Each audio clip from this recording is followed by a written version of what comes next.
Olá, muito buenos dias a todos os hermanos de la Primera Iglesia Presbiteriana San Marcos em Copiapó e a todos os amigos que nos acompanham.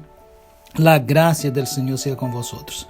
En esta serie de devocionales, Combatiendo a los Escarnecedores, el título de nuestro devocional hoy es La palabra de Dios es verdadera y está de los versículos 1 al 4 de la segunda carta de Pedro, capítulo 3, que dice lo siguiente.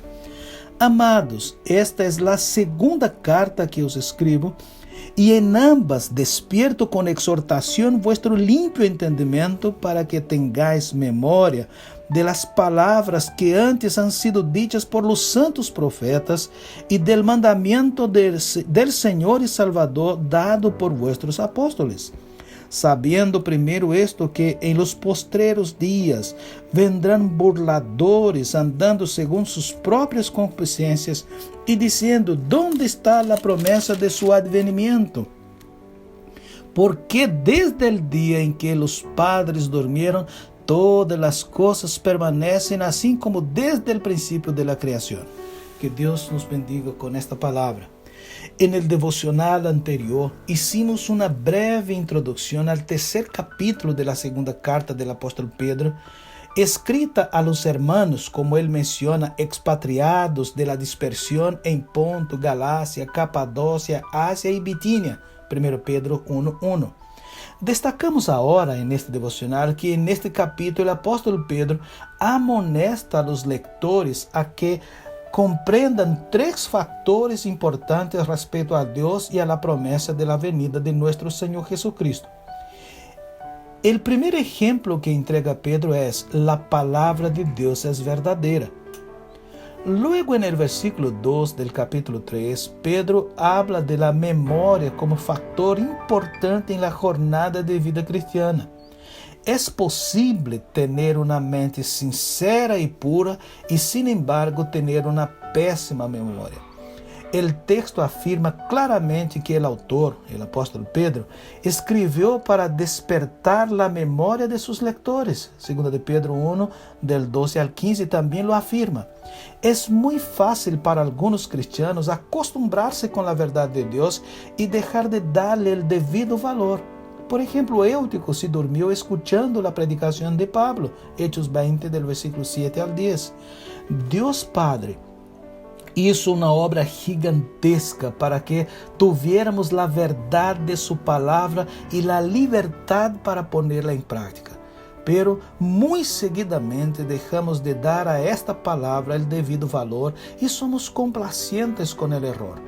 La Iglesia de Cristo debe ser regularmente amonestada a recordar la verdad de Dios y sus promesas, con el fin de evitar que el enemigo se aproveche del letargo espiritual en la vida de los santos de Dios, que es su Iglesia.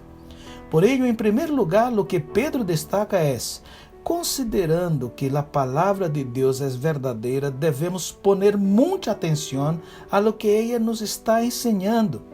Tomar en serio esta palabra y enseñarla a los nuevos en la fe, considerando que los nuevos en la fe son el principal blanco de los falsos líderes y falsos cristianos. Por otro lado, el cristiano con experiencia también necesita recordar la importancia de la doctrina bíblica y principalmente de las doctrinas que se refieren a la segunda venida de Cristo. El mensaje de los profetas y de los apóstoles, en lugar de comodidad, debe producir en nosotros una motivación muy fuerte en el anuncio de Cristo a los perdidos. Romanos 13, del 1 al 4. En segundo lugar, lo que enseña la Biblia sobre el día del Señor, su segunda venida, no fue un tema inventado por los apóstoles. Los profetas lo enseñaron, también lo hizo el mismo Señor. En 2 de Pedro 3:2 lo vemos. Pedro enfatiza la unidad de la palabra de Dios. Lo que el apóstol afirma es que al negar el poder y la venida del Señor, los falsos líderes y escarnecedores negaban la veracidad de los libros proféticos, negaban la enseñanza de Cristo y la doctrina de los apóstoles.